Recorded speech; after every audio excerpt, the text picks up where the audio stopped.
Aloha. Welcome to Taisei Discovers. Today, we have somebody that I admire on the podcast. You know, when it comes to being a servant of humanity, some people do it for the wrong reasons. Some people do it because it's their calling in life. When you do the right thing when nobody's looking, it's a true gauge of character. We all have a past, and most of us have a future. Being in the present with somebody like my guest today has inspired me to be a better version of myself. I want to talk to Jesse Jones today about some of his experiences in life, his mission, and what he sees for himself moving forward. Jesse Jones, welcome to Taisei Discovers, my friend. Thanks for having me. I've been looking forward to this one for a long time. You know, I've known you for some years now. Mm-hmm. Brother Jesse, welcome to the podcast. How are you feeling today? I'm feeling pretty good, ready, present in the moment. Mm-hmm. Yeah, good, man. So, you know, we go back a couple of years. I would say maybe 6 years. Yeah, something around easily around there, 6-7 years. And I've kind of always known you as that quiet guy that people didn't mess around with. And I never knew why, but you had this this mysterious energy to you that I've always wondered, who is this dude and what does he stand for? But I think, you know, a lot of your actions and the type of community service that you've done really kind of warmed me up to you. I was like, man, this guy, he's feeding the homeless when nobody's watching. I see you packing up food and you know, you don't wave the flag of, yo, I'm doing this. I'm going to go feed this person. But people inquire, like, where are you taking that food? Oh, well, I'm going to take this to town to somebody hungry. And I'm like, what do you mean you're going to take it to town to somebody? You're going to drive to town to feed somebody? And you're like, yeah. And it's not like you're out there putting it out there for everyone to know about. No. You're doing it literally to help people that are in need.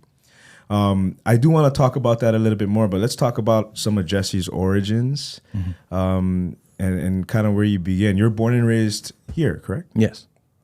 What part of the island are you from? Pro City, Waipahu area. Yeah. Okay. And what school you went? Pro City. Oh, you went Pro City? Yeah, I kind of grew up in Waipahu, but my mom was she wanted the best for me, and she wanted to kind of me to follow in my older brother's footsteps and go to Pro City High School. So she managed to get me there where I had, in her mind, the best possible chance to graduate on time, and I did. So, okay, so you graduated. Yeah. So what happened, you know, after you graduated high school? What did your path look like? The path. I came from I want to start with I came from a broken home in Waipahu where it was in a neighborhood, a low income neighborhood, where my mom was struggling to just make sure that we all had a roof over our head, food in our mouth, and then we went to school every day. So coming from that lifestyle, I think that's why she pushed me into for her reasons, Pro City, where I've had the best possible chance to do something good with my life. From Pro City High School, graduating, I mean, she always wanted a mechanic in the family, so I went straight into college and did a few years going into my major, but it just didn't work out for me. I wasn't focused on what I should have been focusing on. My mind was elsewhere, doing dumb stuff on the streets and whatnot. You want to party and live life to the fullest, and education was just on the back burner for me. So that kind of went out the window for me at some point in time. Okay, do you think that, you know, being in a low income area that's high in crime kind of breeds a survival mindset. Yes. Yes. On the street I particularly was on is I use either Samoan, Tongan, or Micronesian. So for somebody like me on that street was just an oddball, you know, and I had to grow a thicker skin, learn how to defend myself. I wouldn't say stand up against bullies, but at least be able to carry myself well around them, you know. And hold your own. Yes. Yeah. Okay. Well, okay. So, and then eventually you kind of started living that lifestyle as well. Yeah. Correct? Yeah. Okay. So, I mean, fast forward a little bit. You spent a couple of years in OCCC, correct? Yeah. Okay. So you spent some time in prison. How long were you in prison? About a year and a half. I was at OCCC, I'd say around 6 months. I got transferred to the Federal Detention Center for the remainder of my sentencing. It was about a year there. Okay, well, you know, I think the reason why it's important to talk about that and what got you into prison is because of the person that you are today. The Jesse that I know is not the Jesse of the past. And I think that there are some people that are in your situation or unfortunately may get into that situation. Yes. And I think that telling your story is important for everyone, and especially even the people that have never flirted with going to jail or breaking the law. It's important for them to see your perspectives and to see what a reformed person looks like, right? So what got you into jail? It was pretty much fighting. Okay. Fighting was life for me from elementary till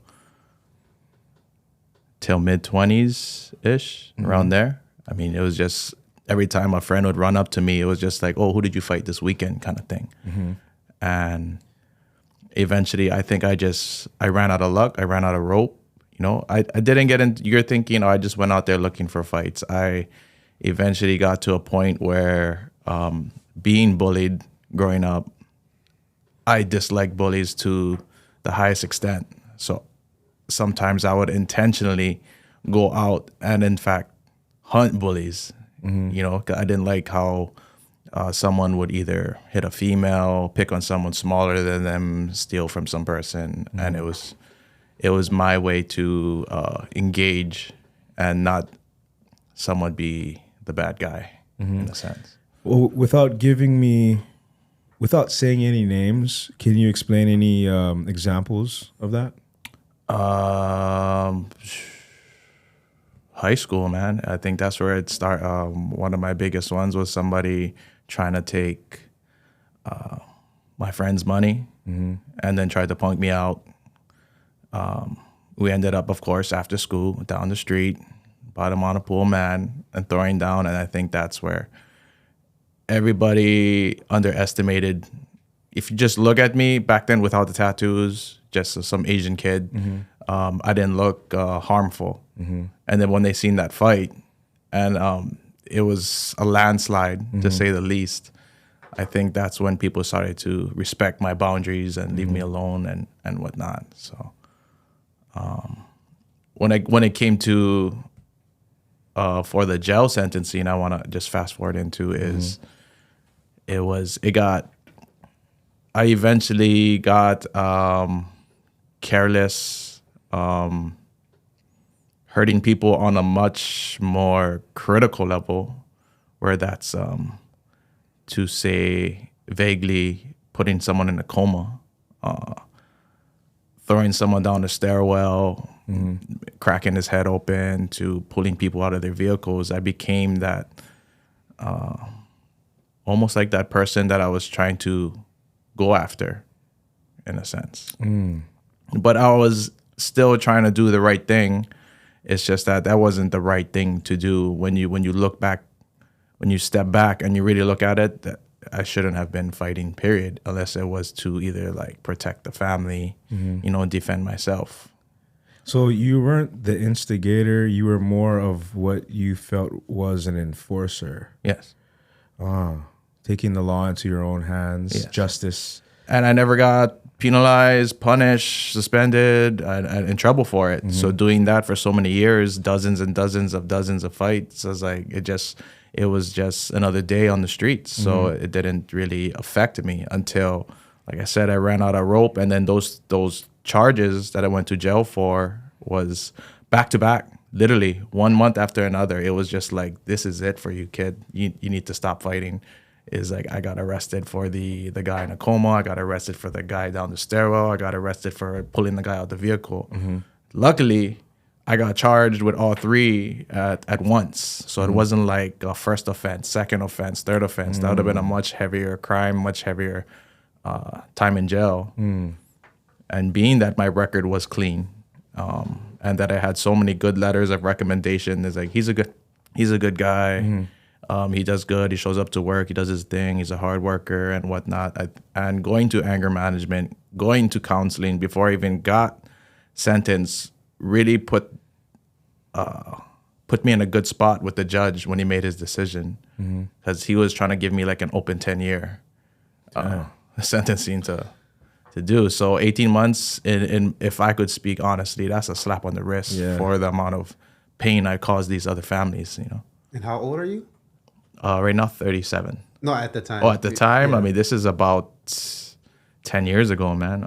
26 years old, around there. 25, 26. And 10 years is not that long, bro. Yeah. When you think about it, and especially now that you're 37 and you're almost 40 years old, it's, considered middle age. For some of us who are lucky, it's middle age. Some people, it could be 3/4 of life. Yeah. So let's talk about prison. What was it? What was your experience in OCCC like? I know people are expecting like a heavier story from jail, but in all honesty, I don't want it to come off wrong, but it was easy. It was easy because of the support I had, because of my wife who wrote me letters every day, because I wrote her letters every day, because my family came to visit me every weekend, no miss. My wife was there every single visit. She never missed. To have that, to have her put money in my books for store orders so I could eat, so I could write, so I could buy coffee, so I could get the things I needed to sustain myself, is what made the incarceration so smooth for me, And being that I feel I'm a respectable character, I didn't bother nobody in jail. I minded my own business. I kept to myself, and that really, it kept me out of trouble in there, period. So. Well, I hear so many horror stories of jail, and maybe a lot of that maybe from TV. Yeah.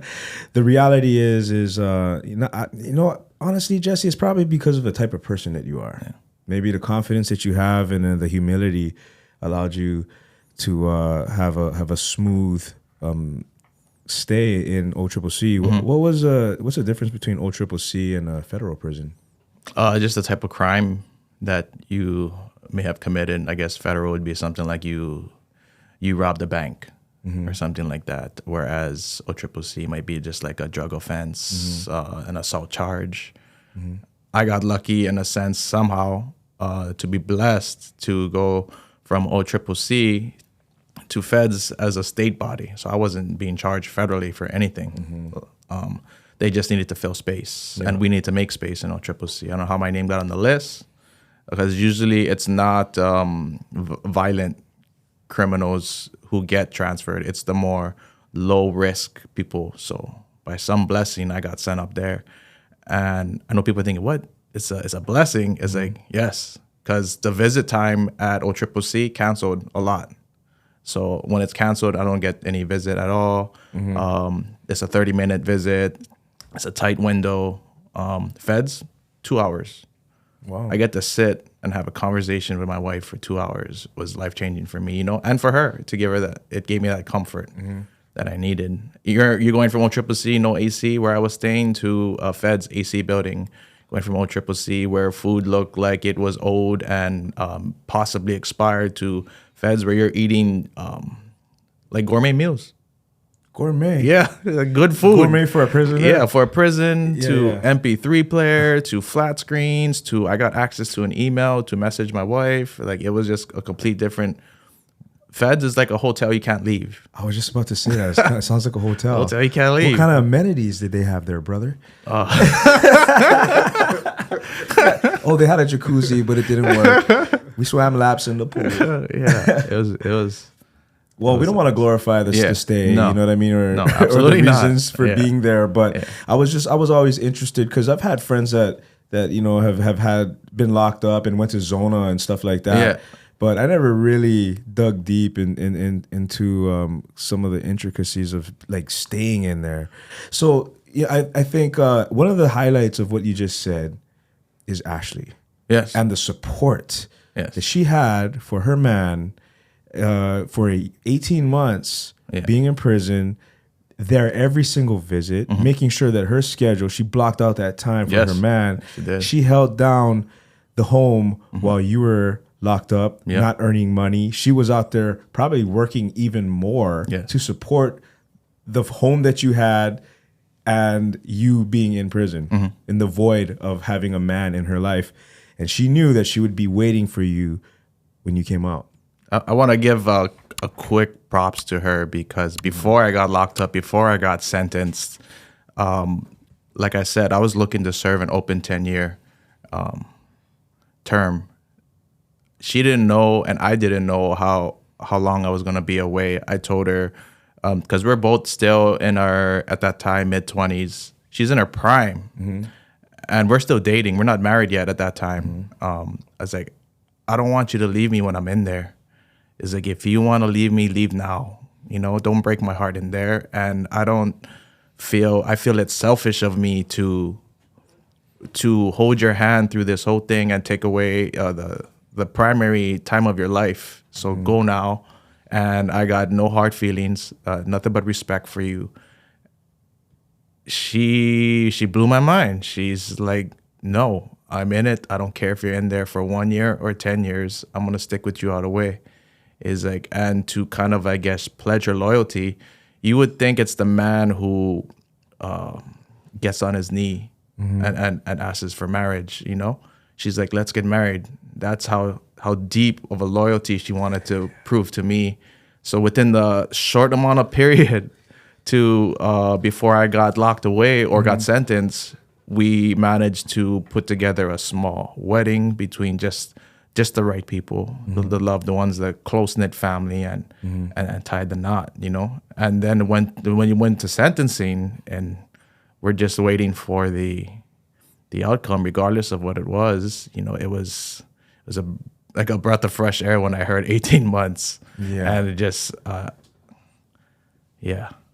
it was, that's my more props doable, there. huh? It was crazy. Yeah. But still, I mean, just you don't see a whole lot of that. That's the kind of stuff that you see in movies. Yes. Everyone wishes or hopes that they had somebody like that that loved them that much. Yes. Right on. So shout out to Ashley. I know her personally as well, and she is an absolute rock. Yes. That has also went through a very, very hard time recently. Yes. With the recent passing of her mother. I know it was an ongoing thing for a couple of years where mom's health kind of went up and down and fluctuated. I think that there's a lot of people out there that have a close family member or somebody that they love that has had battles with health, cancer in particular. How is Ashley doing right now?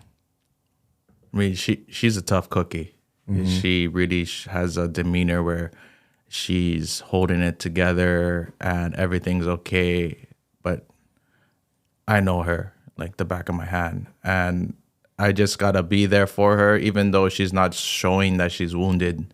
I know she is, but she's just trying to hold it together the best she can. I mean, her mom was everything to her. It's like there's the love we have, and then there's the love she has between her and her mom, and I cannot replace or replicate that. That's on a whole different spectrum. So for me to just be there in some of her most trying moments is just all I can do.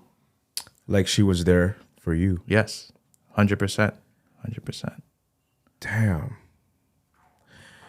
Well, I've definitely had my fair share of prayers for your situation, Ashley's situation, and her mom. And now mom's watching over, and she's probably everywhere that Ashley is. Yes. You know what I mean? Yes. So, moving forward, where Jesse is at now is a stark contrast from where you were 10 years ago. Let's talk about some of the ways that you give back to humanity. ToTheTop Hawaii. It's your nonprofit that you formed. So from, assaulting other humans to now helping other humans build their businesses, build better lives, getting homeless off the street, putting them in homes, right? Let's talk a little bit about that. What is ToTheTop Hawaii? First of all, what is the meaning of ToTheTop? ToTheTop Hawaii, it was just a play off of my Instagram name, which was To The Top My Friend, and it just went straight into it. Hey, let's make a separate social media site, ToTheTop Hawaii, which to me means I think one of the slogans I use is there are infinite ways to the top, where there's no one tried and true way for someone to reach whatever the top of the mountain that is for them. For somebody, that could be a job promotion. For somebody on the streets, that could be making sure that their family's fed this evening. So to leave that window and that perspective open and I guess vague enough for it to apply to everyone and their journey and where they stand in going to the top. Then for me and to the top Hawaii, that would mean ending houselessness for I can't say for everyone, because not everybody wants a roof over their head, sadly, but for every able and willing body, at least, to have the means to have shelter and food and education.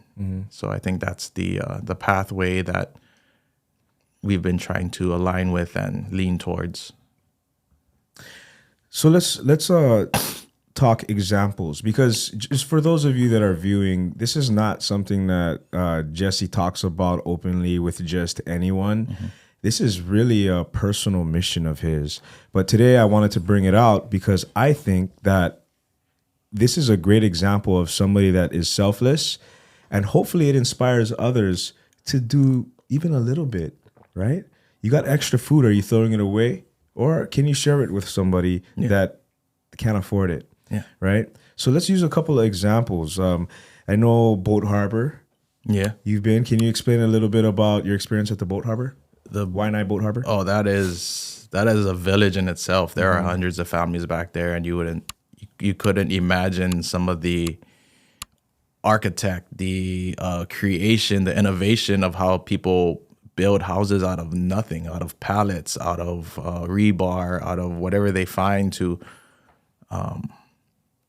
They all take care of each other, like their family, regardless if they're bound by blood or not. And it's changed over the years. It's like since COVID, you're not allowed to kind of walk through there just freely. You need to address one of the leads or one of the family members that guide you through there. Auntie Twinkle, I don't know if you heard about her. She was the one who kind of ran that. She rest in love to her. Okay. But she was the one who kind of led that mission of trying to take care of the people and put them in a good spot. When she passed, is there somebody that is carrying the torch? I think a lot of her family is overseeing that project, because they did manage to attain land over in Waianae as well, somewhere in Waianae Valley. Pu'u Honua o Waianae. I don't know if I said it correctly, but it took me a while to get that name. I heard about that. Yeah. A new development for the homeless community. Yes. So that's where they're trying to transfer all the houses, is into that area where they're building actual homes for them to stay in and a means to self-sustain. So a portion of the land is being used to farm and teach them how to build the homes and whatnot. So real life skills, and not just feed them a fish. They're teaching them how to fish. Oh, interesting. So they're not just pushing them to the side and saying, don't Good luck. Have your encampment here, go have it over there, which is further away and more cut off. So are you a part of that project at all? No, I'll help, I'll come and I'll contribute, I'll donate. I've had friends on the construction project for that's building. I mean, it's still in the early stages, but in the meantime, I think everybody's still at the boat harbor for now. Okay, let's also talk about getting homeless off the street and getting them housed, getting their identification. You've done that for a couple of individuals. Yes. So, I mean, the process for that, when they have no identification, when maybe they're on drugs and whatnot, what motivates you, or how do you decide or select the right person to get them into housing? And does that even solve their issue? It's almost like an instinct. When we go out to, like, you know me, I'll go out in the middle of the night to feed the houses in, just say, Kapolei area. And then just, uncle, you hungry? Auntie, you hungry? Dropping off the food, and then go on my way. Second or third time I see them, I say, oh, by the way, what's your name? My name's Jesse. And he's like, oh, I'm Larry. I was like, okay, cool. And now I feel like I'm establishing a connection, a relationship with this person. And then later on I asked, like, by the way, he's like, did you ever consider maybe getting off the streets? He's like, yeah, but the system, I don't have any ID. And that's when they start to open up. Now that I kind of established that I'm not just, drop this and I'll never see you again. They see me on a continuous basis, roll up to their campsite, call them by their first name, be like, oh, come outside. Casper, what's up, bro? I'm outside. You hungry? And then when I have that conversation, then I can kind of see where they are, what they need. Some of them is just a birth certificate. Some of them might be ID. Some of them might be, I've had one where all they was a family. They were short on first month's deposit. They had everything else and all their belongings in storage. And to see the dad on the side of the road with a sign, need help for my family, while I see mom in a wheelchair and the son playing on the sidewalk and the wife kind of just sitting on the curb, is like, why is no one helping them? Why is nobody stopping to check this out? I don't know what caseworkers are doing or other nonprofits, and that wasn't my concern. My concern was, what can I do to help this family? And to stop and meet them where they're at is, oh, we're just short on a deposit. We got it from there. I'm like, perfect. So to start a GoFundMe and to reach out to people I knew on an individual basis and be like, hey, anything you can do to help this family, anything you can do to help this family. And eventually we got the funds and got them into housing, and they're still off the streets to this day. So it's just meeting people where they're at. You don't know where anybody is on their journey, and to just be more compassionate and understanding. I know you hear a lot, just get a job. Yeah. Get off the streets, go into a shelter. Shelters are full. Can you imagine? You need an ID to get into a shelter, but your homeless encampment just got raided or stolen from, or you got kicked out by the police. And so now you don't have any documentation to get off the streets. And I don't know if you've ever even tried to go out and get your ID, birth certificate, social on your own. It's difficult for me to do that, to get it for them. And then you need to send it to someplace, an address. What address? You don't have an address. So all these little hurdles that they got to go through is really defeating. And I think meeting them more and more on a personal basis, you realize that a lot of them want to be off the streets. They have just lost hope into the system and don't have anybody to depend on. And caseworkers are overworked, and it's to try and step in and fill that gap. I think what is ToTheTop Hawaii is doing is bridging that gap, supplying essentials and resources where it's needed. By we've been using social media as like a weapon. If a family needs diapers for mom, the second I put it on the social media, somebody messages, hey, we have some leftovers, we can come your way. Boom, need met. And then after meeting them, okay, mom has the diapers now, what can we do next to get her out of this situation? And that's when we start meeting families where they're at and trying to help them push forward to something more sustainable. So social media has done loads for your cause and your mission. It's a lot of, I don't have much, you know. So a lot of it is a whole community effort. It's the people that really built To the Top Hawaii. I just show up, you know, and try to establish that connection. It's such a community-based nonprofit. There's no way To the Top Hawaii stands on its own by itself. Yeah. So, you know, the less fortunate is not the only, let's say, people that you help. You also assist small businesses with night markets by throwing these huge night markets with hundreds of vendors and musicians for the community to support these small vendors so that, you know, they can sustain their businesses. Yes. What got you into night markets? That's when I was kind of trying to change my life around and get out of that whole fighting and not.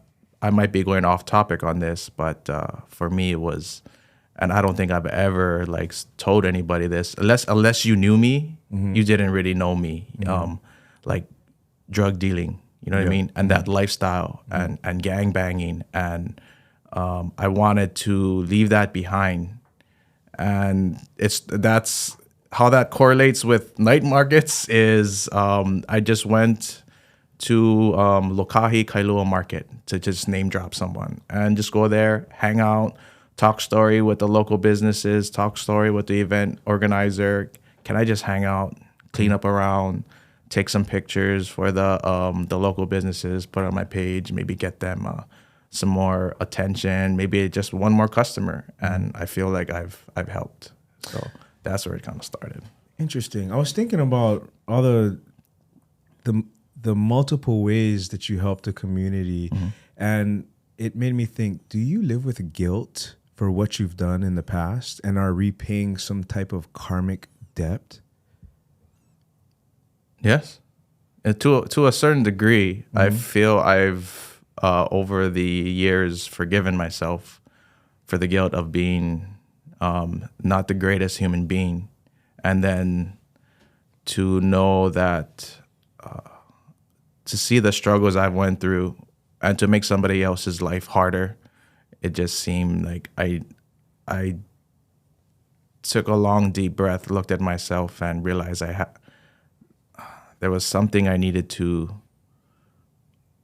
alter to, how do I say this? To live Jesse's potential. If I was capable of doing all these bad things, I could just imagine, what if I had taken that same hustle and applied it to something legitimate, righteous, pono instead, and see how far I could take that baton, you know? So. Okay, I like that. Yeah. So for all the people that are watching or know someone that's in, you know, the malicious part of their life, or maybe lost and aimless, what kind of advice would you give them? Aimless. I think that's what I'm trying to provide right now. Is I really don't feel many people take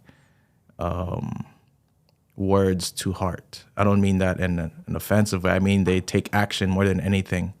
So instead of tell you how to live a certain way, or you need to do this or you need to do that, I mean, people heard enough of that shit. Yeah.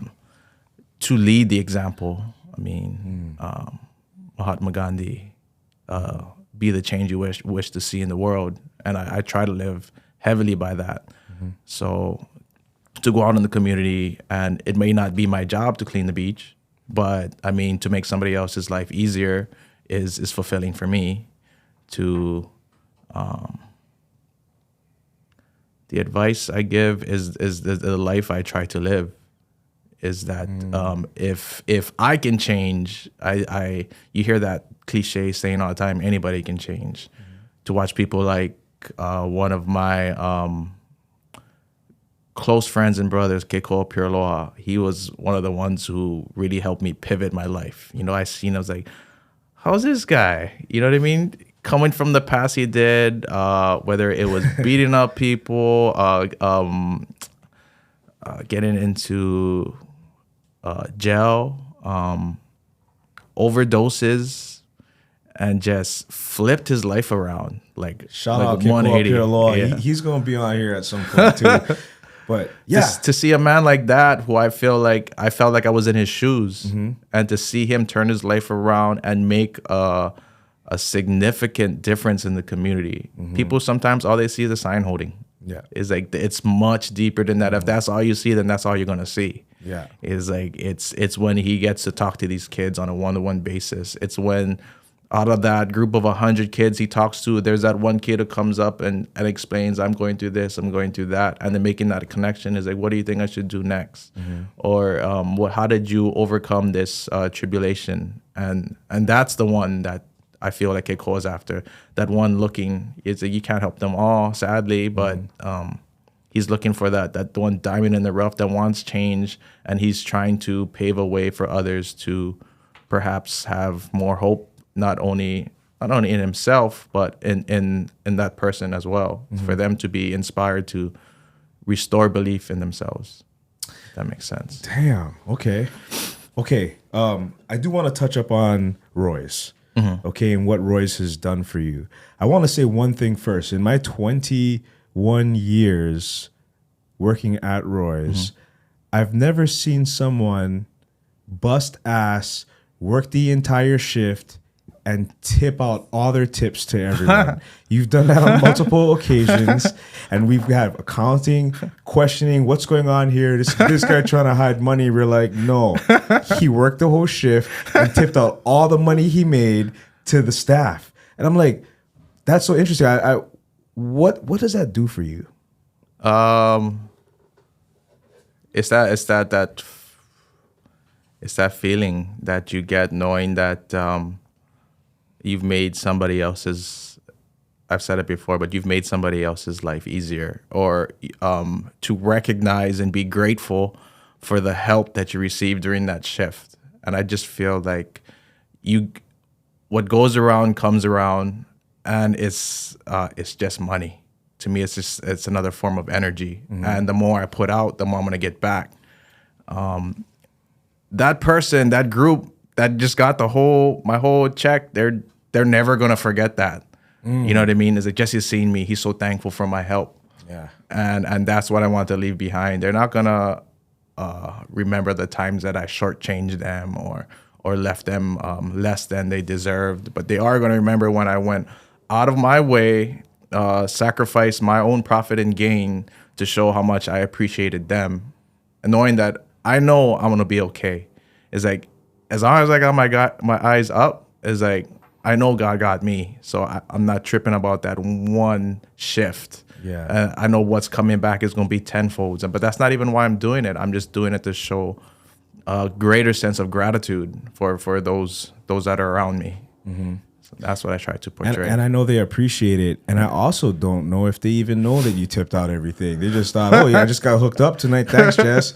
But that's the type of person that Jesse is that he's not going to go around and say, look, I did this, right? It's me who's like, yo, bro, what's going on with this paperwork? And he's like, oh, no, I just tipped out. What do you mean you tipped it all out? You know what I mean? You got to pay it. Okay, anyway, that's a little bit of character. I do also want to talk about serving tables at Roy's. You know, at one point, I remember Jesse, he came up to me. I was sitting on the bridge bar. I was having a meeting, and he came up to, he waited for me. I think he had lunch. You were having lunch, yeah, and you were like just waiting for an opportunity. You had an opportunity to come down, sit next to me, and we talked, and you asked me for a job. And at that point, I didn't know this Jesse. Yeah. I just knew Jesse, the guy that's a little caught up. You know what I'm saying? Yeah. And there was something that was telling me to give you a chance. And I'm super, super happy that I did, because of the progression that I've seen in these years, but also the impact that you have on guests. You have an ability to connect with guests, and you represent the Roy's standard very well. And can you tell me what serving tables at Roy's Ko'olina has done for you? It has helped me, just like how these talks has helped me to speak my truth more comfortably, to be able to observe and pay attention to how every customer is different, and to meet and anticipate their needs before they even know that they need it. And that is applicable not only to the restaurant, but anywhere. Even like when I go out and feed the houseless, I can almost anticipate whether this person is or is not in need of help, or they're okay where they're at. And going back to the restaurant, I mean, it has allowed me to develop being able to talk to all walks of life from every part of the world with a sense of comfort, and making them feel like I'm your friend, I'm your homie, you know, I mean, we family, and I just met you. So to hone, practice, and sharpen that skill in the restaurant, and then apply it outside of the restaurant, has been a double-edged sword for me. Yes. So that's why I love working at Roy's. It's practice. You know what I mean? It's practicing the craft, the habit of being able to relate, connect. That's what Roy's is. You know, you make every single person that walks through the restaurant is a VIP. Yes. Yeah. So, and then to take that same mentality and apply it elsewhere is like makes people feel seen, heard, acknowledged. And a lot of times in the nonprofit houses world, I mean, these people are not seen, not heard, and not acknowledged. So to make them feel like, I see you, how can I help you? What can I do for you? Is just a whole different ballgame for them. It's like, damn, this guy remembered my name and where my stuff is. He remembered my dog's name, you know. So it's that's Roy's has helped me sharpen paying attention to detail and genuinely caring for a person. Yeah. Damn, I can attest to that as well, because I've had a similar experience with Roy's, and just being able to communicate and interact and engage with people. So, you know, I did want to touch up on an experience that you and I both had together, and this was last year, and it's about to come up again. That was dope. Which I know for you was a huge, huge thing, bro. Like, Shinnyo is a Buddhist temple here on Oahu, but its origins come from Japan. And I've been a part of this temple for 25 years. My mother is very active in the teaching, and they hold a huge event every year at Magic Island. It's called the Lantern Floating, and it's really a wonderful, wonderful event that invites people of all walks, faiths, skin colors, age. It doesn't matter. If you've had somebody that has passed that is close to you, and you want to pray for them and you want to acknowledge them so they're not forgotten, so that they're peaceful, this is what this ceremony is about. It's about praying for the fallen humans that we all love and care about and miss. I've been a part of the actual the event or the festival for I think about 10 years now. Yeah. In one shape or form. And last year we were on the canoes that were releasing some of the lanterns, and Jesse connected to the temple specifically so he could be a part of that experience. I want you to kind of share your experience and how it impacted your life. The experience, it leaves you in a loss for words. It's a heavy feeling, but not in a bad way. In the best of ways, whether it's paying respect to those who have come before you, to laying thoughts and prayers to the ones you love, to be on the receiving end of that, out on the canoes, and you're literally watching the ocean catch fire and come toward you, and your sole job is to ensure that you capture every single lantern safely, respectfully, and there's a lot of energy to that, like on a whole different spectrum when there's so much emotion and just breaking off. And I would like to respect and read some of the notes that are left on those, but you only can read so much to the point where it's heavy on your heart. It's heartbreaking when you hear messages like, I wish I had a chance to say goodbye, or is like, I wish we spent more time together. Is like, I don't know what I'm doing without you. And then it's like, damn, I can't. And then you just gotta kind of do your job and fold it and put it and separate and sort and not try to get lost it's man, it's heavy. It's really heavy, but I enjoy it, and I'm so honored of the opportunity that you provided me, not only with working with Roy's, but opening that door to the temple and meeting people where I feel at home. The same feeling that I'm trying to portray as well, as when you meet someone, you feel like you're home. You feel like you're connected, and that's exactly what the Shinnyo temple did for me. They shoot someone through the door. Everybody just treated me like I felt like I was there for years. Yeah.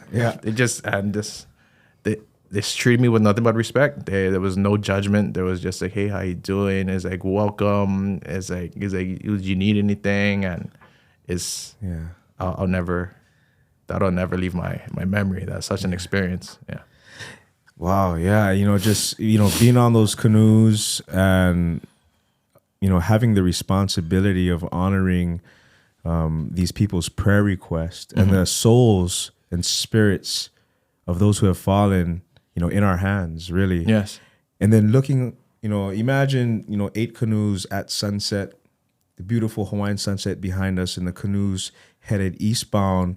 And we're all releasing about 200 lanterns. Each canoe, there's about 8 canoes, I think. We're all releasing about 200, 300 lanterns.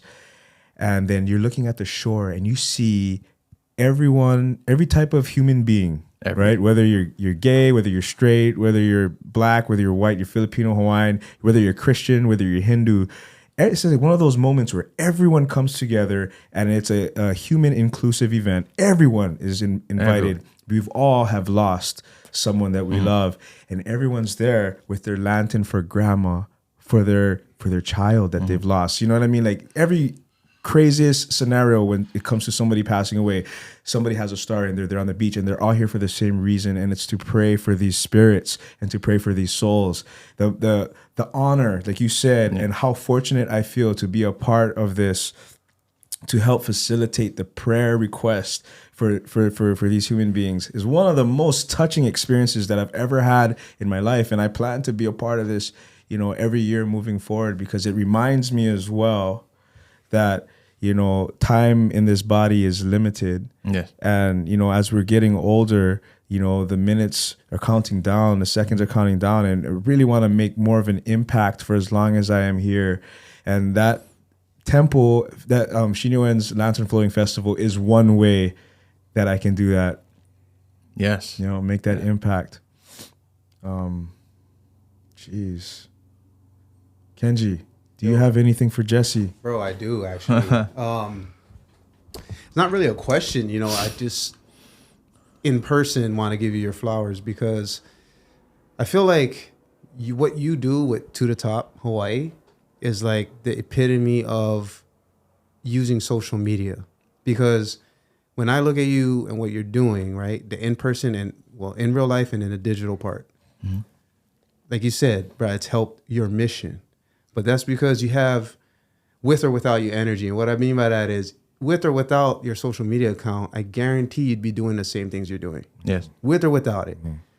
As opposed to a lot of people, it's like they can't live without social media. And they base so much of their identity on social media. So much so when you meet them in real life, you feel like a little cognitive dissonance. Like, who's this guy? You, I feel like the momentum, success, the reach, the impact that you get from social media is because it happens in real life. And that's the point I just want to get across to anybody, is like, what you're doing is you do it in real life first. That's the base. And then social media is just a small window to who you are. And that's what I love about it. I know you're out there. Whether or not there's a post about it, I know you're out there. So there's no real question, but I think you're a great example in that sense too. Not just for like people, but like if you have a mission, which I know you do and you've talked about, treat the mission with the utmost respect and energy, and let social media just be a side piece. Yes. Focus on that. So I just want to give you flowers on that piece, man.